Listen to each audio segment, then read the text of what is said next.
And Gordon Chang is an author, prolific author, about China, the Chinese Communist Party, and what is going on in this country. And he joins me now. Gordon, good evening. Good evening, Nigel, and thank you so much. Is there any evidence that since the West started to talk about the persecution of the Uyghurs, is there any evidence that they are being treated better by the Chinese government? Zero evidence. What we have seen over time is that China has continued its crimes against humanity, including genocide. There's execution of Uyghurs in these camps. And we know that, Nigel, because recently, 2 years ago, they actually built a crematorium between two of these concentration camps. There's been a rape, which is official policy. There have been the imprisonment of children. There's, of course, been sterilization, forced abortions. This is horrific. And that's why the United States and other countries have formally declared China is committing genocide, which it is if you're looking at the 1948 Genocide Convention, Article 2. And why is it, and maybe the answer is staring us in the face, but why is it that China finds such prominent supporters in Western countries, including people like the Prime Minister's father?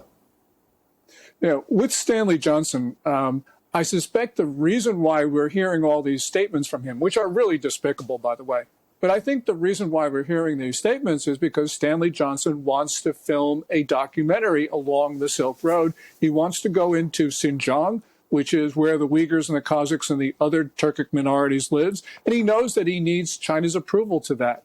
So he is carrying Beijing's water, trying to undermine Britain and trying to undermine the free world. So, you know, we can judge this from the appearances. This is a really bad story. I think it's a bad story, but it's not the first, Gordon. There is a long history of Stanley Johnson being very, very positive about China. And I've had him on this programme. I've asked him about human rights abuses, breaking the agreements over Hong Kong, but he just shakes his head and moves on.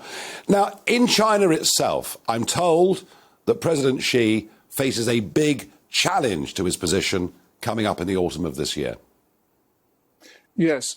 If tradition holds, if the Communist Party norms are followed, the party will hold its 20th National Congress either October or November of this year, where Xi Jinping wants an unprecedented third term as general secretary of the party. And this is, in effect, where Xi Jinping either becomes or doesn't become dictator for life. So this is an extraordinarily sensitive time for him.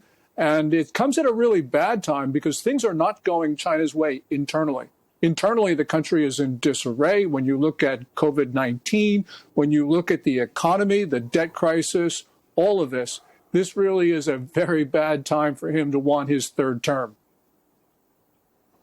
And I'm told, and you'll know more than me, but I'm told there is a body of senior people in China moving to try and prevent him getting that third term.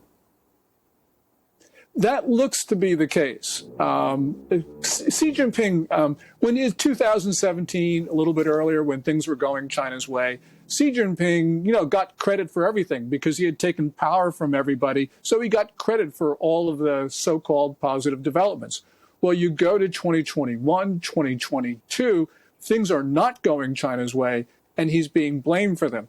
Now, he has, over the course of a decade, accumulated a lot of power, both among civilians in the party, plus also the military. So most people expect that he will get that third term. But the issue is, if he gets his third term, will he still have the same freedom to act as a general secretary normally would have, or will he be constrained by others because of his obvious policy failures?